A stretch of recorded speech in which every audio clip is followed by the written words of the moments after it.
감사합니다. 오늘 이 성만찬에 함께 참여하신 여러분께 오늘 부활주의를 맞이하여 부활하신 주님의 음성과 그리고 하나님의 음성이 오늘 말씀 가운데 예배 가운데 여러분의 귀에 들려지기를 주의 이름으로 간절히 축원합니다.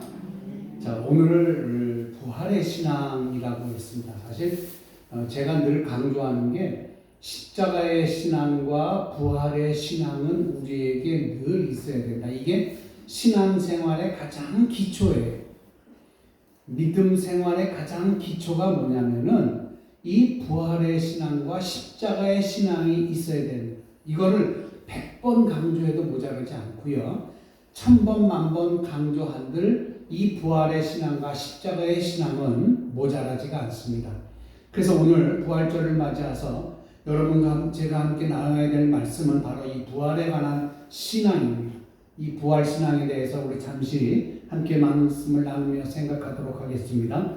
오늘 본문 16장 17절에 뭐라고 기록되어 있느냐면은 내가 복음을 부끄러워하지 아니하노니 이 복음은 모든 믿는 자에게 구원을 주시는 하나님의 능력이 됨이라. 첫째는 유대인에게요 또는 헬라인에게로다. 복음에는 하나님의 의가 나타나서 믿음으로 믿음에 이르게 하나니 기록된 바 오직 의인은 믿음으로 말미암아 살리라 함과 같으니라. 자, 이 말씀이 뭐냐면 이 말씀이 우리에게 우리가 중요하게 생각해야 될 그 말씀인데 이걸 왜 제가 여러분에게 말씀드렸냐면은 이 말씀은 16세기 마틴 루터가 종교 개혁을 일으킬 때 이 마틴 루터가 가장 사랑했던 종교 개혁의 핵심되는 구절이에요.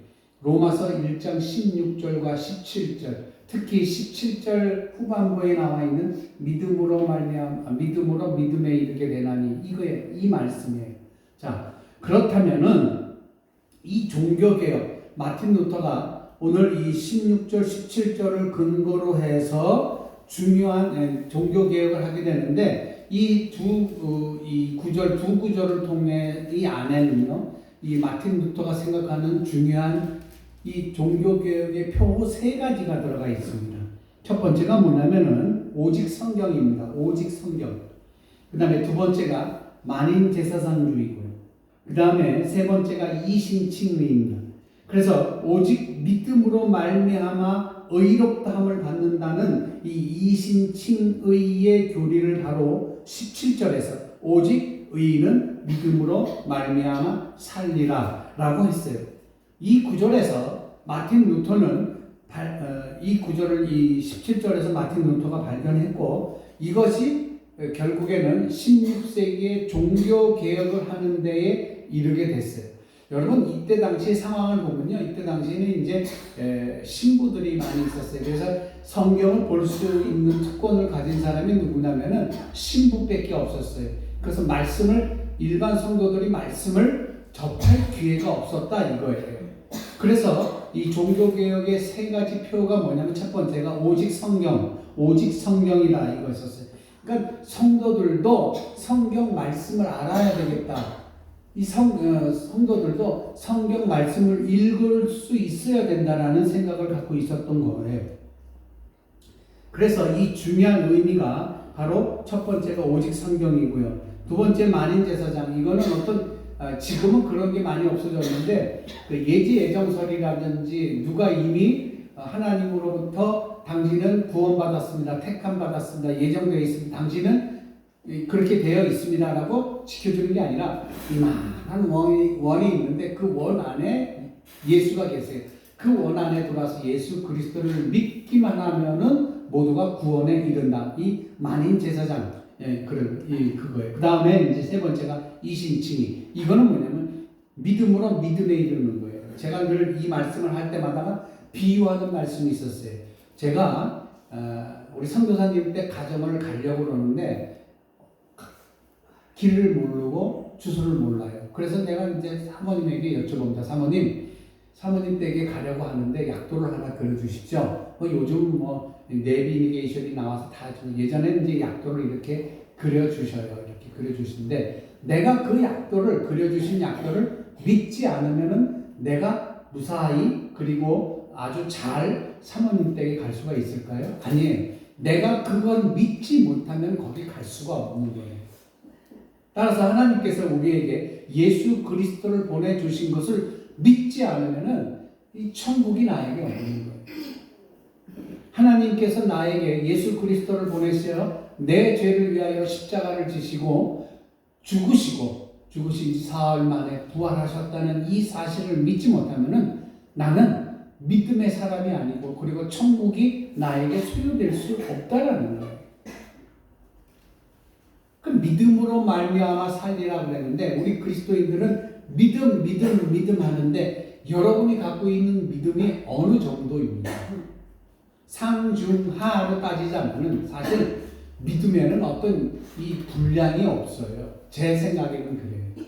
이만큼 믿는다고 믿음이 큰 거냐? 아니에요. 또 이만큼 믿는다고 믿음이 작은 거냐? 아니에요.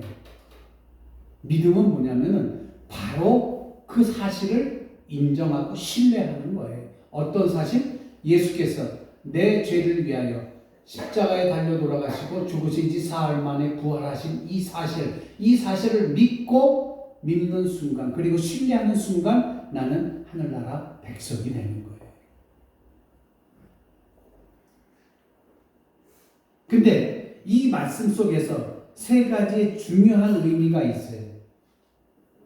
오직 의인은 믿음으로 말미암아 살리라고 하는 이 말씀 속에 이 세 가지의 중요한 요소가 있는데 먼저는 뭐냐면 하나님과의 바른 관계예요.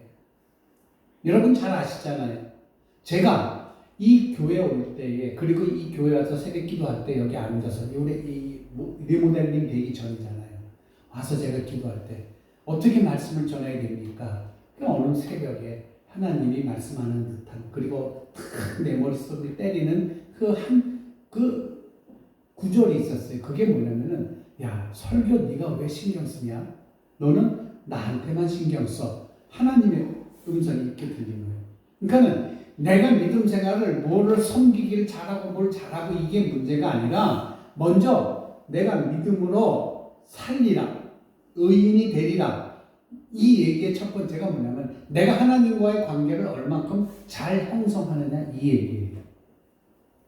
오직 의인은 그래서 의인은 여기서 의인이라고 하는 말이 나오는데 이 의인이라고 하는 말은 굉장히 중요한 말입니다. 여기서 말하는 의인의 말함은 말이에요. 어떤 윤리적인 의인이나 어떤 사회적인 의인 그런 개념의 의인이 아니라 신앙적 개념이에요. 신앙적 개념. 다시 말하면 하나님과의 관계가 바로 성립이 되어 있느냐, 바른 성립이 되어 있느냐, 바른 관계를 갖고 있느냐 이 이야기예요. 그래서 하나님께서는 우리에게 하나님과의 관계를 바로 형성할 수 있도록 우리에게 주신 것이 있는데 그게 뭐냐? 십계명이에요. 내가 하나님과의 바른 관계를 형성하기 위해서 우리에게 하나님이 주신 지침이 있고 가르침이 있으신데 그게 뭐냐면 십계명이에요. 우리가 십계명을 잘 분석하고 십계명을 잘 보면은요, 거기에 보면 1계명부터 4계명까지는 어떻게 하면은 하나님과 바른 관계를 형성할 수 있는지에 대해서 얘기하고 있어요. 우리는 십계명 뭐 이래서 그냥 이런 것이 있다. 모세가 시내산에 올라가서 돌판에 받았다. 이런 정도로 생각하고 끝나버리면 안 돼요. 그러면은 우리가 조금 더 이 부활절에 이걸 조금 이해하고 넘어가자고요. 첫 번째 1계명은 뭐냐면 예배 대상을 얘기해줘요. 우리의 예배 대상은 하나님 한 분밖에 없어요. 이걸 잘 알아야 돼요. 그래서 우리가 가끔 이제 예배를 드리잖아요. 어디 가서 생일 맞으신 분이 있어 생일 예배를 드린다거나 아니면 결혼할 때 결혼 예배를 드린다거나 아니면 추모 예배를 드리면 추모 예배라든가 이렇게 우리가 드리는 예배가 많아요. 구역 예배도 있을 테고 수요 예배, 새벽 예배. 이 예배 중에요. 가장 중요한 건 뭐냐면은 하나님이 예배의 대상이 되어야 된다라는 거예요. 이게 사람이 대상이 되어버리면 안 돼요. 생일 예배 같은데 특히 오늘 태어났는데 이 사람 건강하게 생일 예배를 드릴 때나 결혼 예배를 드릴 때 이 사람들이 주가 되면 안 돼요. 사람은. 예배의 대상은 오직 하나님뿐이에요. 우리는 이 사실을 잘 알아야 돼. 그래서 여러분이 어디 가서 예배를 드린다 그러면은 여러분이 그 예배를 드릴 때 그 모임을 주최하는 그 사람을 위해서 예배를 드리는 것이 아니라 그 예배에 모인 모든 사람들이 하나님을 예배하는 거예요. 그 사실을 알아야 돼요. 그래서 예배에 대해서 착각을 하면 안 돼요. 그래서 우리가 여태까지 예배를 드리면서 결혼 예배나 생일 예배나 무슨 이 명절 때 드리는 명절 예배 이런 거 모두 우리 가정을 중심으로 해서 드리는 예배이기 때문에 우리가 중심이 되어야 된다. 이건 아니에요. 예배의 모든 중심은 하나님이라는 거예요. 그래서 오직 우리가 예배 드려야 될 대상은 하나님이라는 거예요. 이 사실을 1계명에서 얘기하고 있는 거고 2계명은 뭐냐면 예배의 방법이에요. 즉 그러니까 눈에 보이는 의식 그런 것이 아니라는 거예요. 하나님은 영이시기 때문에 신령과 진정으로 드리는 예배. 제가 늘 기도문에 이제 제가 기도문을 이렇게 작성을 하잖아요. 작성을 해와요. 제가 작성해보면 여기에 보면 영과 진리의 신령과 진정으로 드리는 영과 진리의 예배가 되게 해달라고 꼭 집어넣잖아요. 꼭 집어넣어요. 그래서 우리가 예배 드릴 때의 예배의 방법은 어떻게 되느냐? 어떤 순서가 중요하고 어떤 순서에 뭐가 있고 이게 중요한 게 아니라 정말 내가 드릴 때 내 온몸과 마음을 다해서 예배 드려요. 그래서 제가 여러분에게 말씀드렸잖아요. 목숨 걸고 예배 드리라. 그렇지 않아요?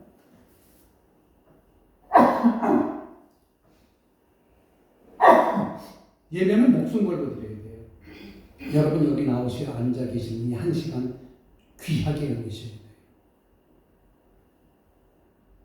목숨 걸고 예배 드려야 돼요. 자, 그렇다면은 3계명은 뭐냐면 하나님의 이름을 망령되이 잊지 말라는 이 이야기는 뭐냐면 하나님의 이름을 이용해서 타인에게 그리고 자기가 유익을 취하지 말아야 되는 거예요. 하나님의 이름으로 내가 유익을 취해서는 안 된다는 말씀이에요. 그리고 4계명은 뭐냐면은 우리가 이 하나님께 예배 드려야 하는 그러니까 경배 드려야 하는 시간을 얘기해 주고 있어요.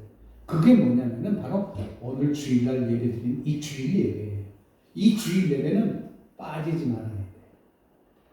부득이하게 예배를 본교에서 드리지 못할 사정이 생기면은 여러분이 출파해 계신 곳에 가까운 교회라도 나가셔서 예배를 드려야 되는 거예요. 제가 여러분한테 그렇게 얘기했잖아요.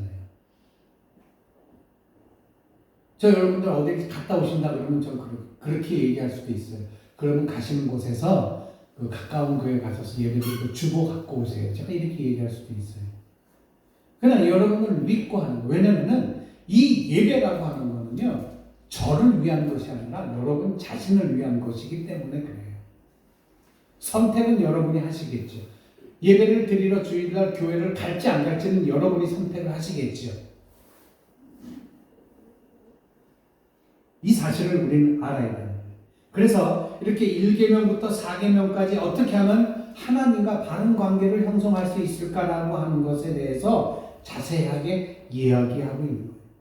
그리고 5계명부터 10계명까지는 하나님과 바른 관계를 형성한 사람이 다음으로 어떤 관계를 맺어야 돼? 인간과 인간의 관계를 맺어야 되는 것에 대해서 말씀해주고 있는 거예요. 그래서 이 10계명은 우리에게 주어진 것이 10가지로 되어 있지만 결론은 하나예요. 그게 뭔지 아세요? 다 전부 이 10가지 전부 다가 하나님 중심이라는 거예요. 이걸 우리는 알 수 있어야 돼요. 이렇게 하나님과의 바른 관계를 형성하는 것, 바른 관계를 맺는 사람이 바로 이 오늘 본문에서 얘기하는 의인이다라는 거예요. 그러면 하나님과의 바른 관계를 갖는 방법, 본문에 오직 의인은 믿음으로 말미암아 살리라라고 했어요. 여기서 중요한 것은 하나님과의 바른 관계를 갖는 방법은 무엇인가라고 하는 것이잖아요. 그것은 물론 10계명에 구체적으로 언급되어지고 있지만 구체적으로 우리가 더 깊이 들어가면 뭐냐면은 하나님과 바른 관계를 맺는 더 구체적인 건 뭐냐면 바로 믿음이에요. 믿음으로라고 하는 거예요. 믿음은 행함으로 이루어지는 것이 아니에요. 믿음은요, 율법을 지키는 것으로 되는 것이 아니에요.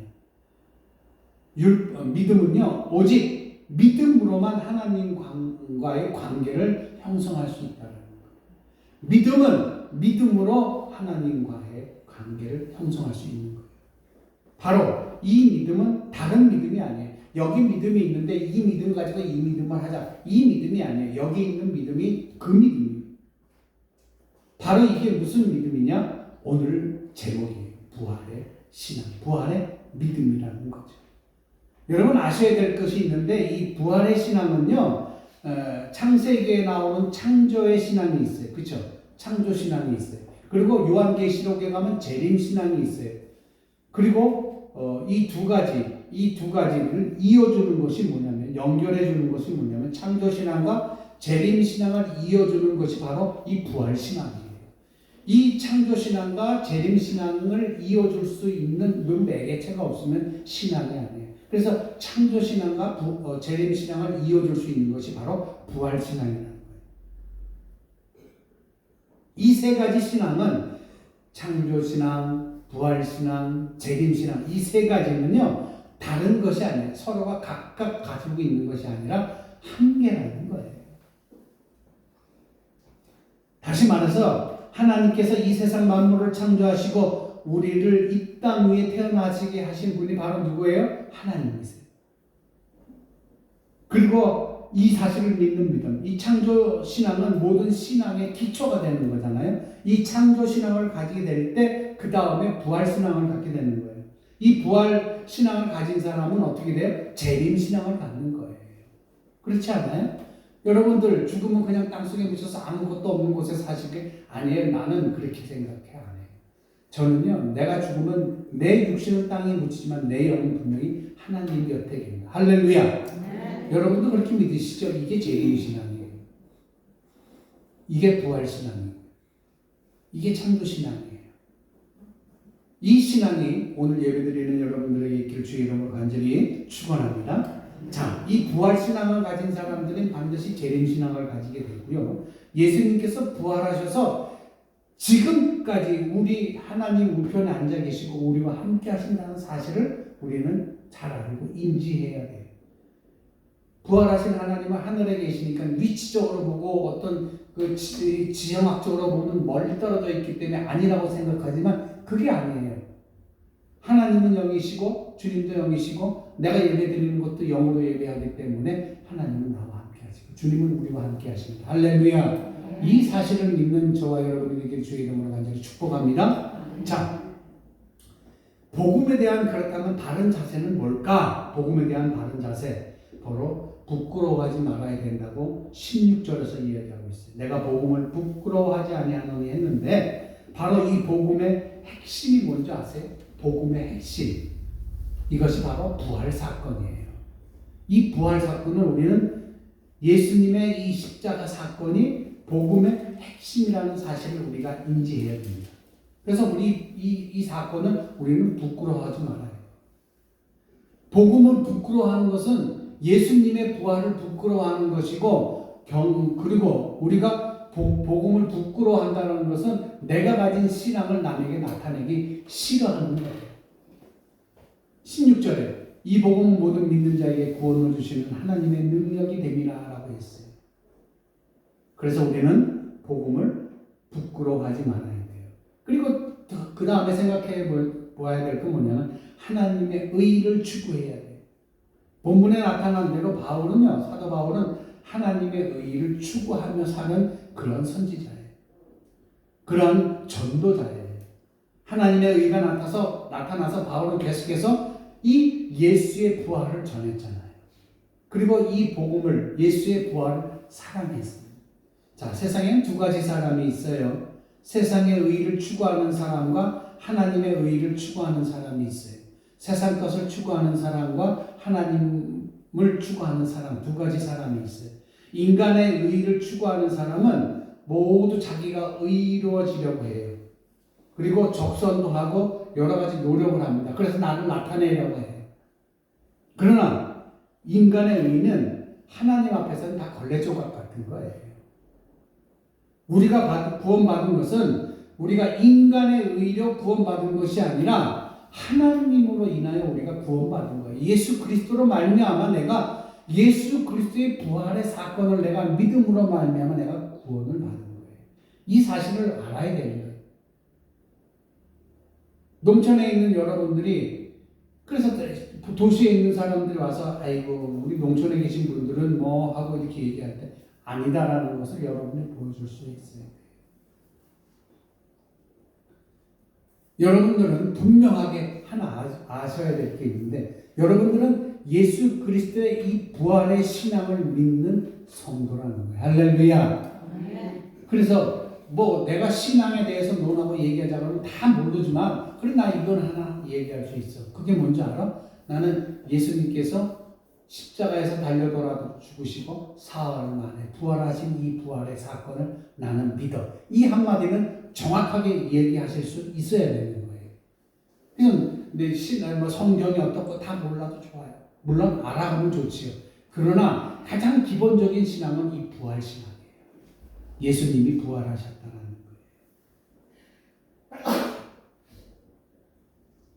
그래서 우리는 이 부활 사건 때문에 복음을 부끄러워하지 말아야 돼요. 그리고 하나님의 의의를 추구해야 돼요. 그리고 이 부끄러워하지 않고 의의를 추구하는 가운데에 우리는 무엇을 나타내야 되냐? 큰 믿음으로, 우리의 믿음이 올바른 믿음으로 성장할 수 있게끔 해야 된다는 거예요. 올바른 믿음으로 성장하게끔. 본문에서 바울은 이렇게 얘기합니다. 복음에는 하나님의 의가 나타나서 믿음에 이르게 하나니라고 했어요. 믿음으로 믿음에 이르게 하나니, 이 말씀은 바로 작은 믿음에서 큰 믿음으로 성장해야 된다. 이것이 아니라 어린아이가 성장하듯이 내가 믿음의 넓이와 믿음의 깊이가 그만큼 깊어지고 넓어져야 된다는 거예요.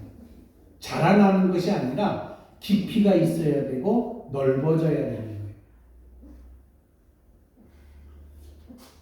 거예요. 저와 여러분이 쪼잔한 믿음을 가져서는 안 돼요. 깊고 넓은 믿음을 가져야 돼요. 그냥 앉아서 성전 앞에 앉아서 구걸하던 그 사람처럼 구걸하는 신앙을 가져서는 안 돼요. 저와 여러분은 어떤 신앙을 가져야 되냐? 남을 도와주는 신앙, 남을 섬기는 신앙, 그런 신앙을 가져야 돼요. 이 신앙이 바로 깊고 넓은 사랑이에요. 이것이 부활의 신앙을 가진 사람의 특징이에요.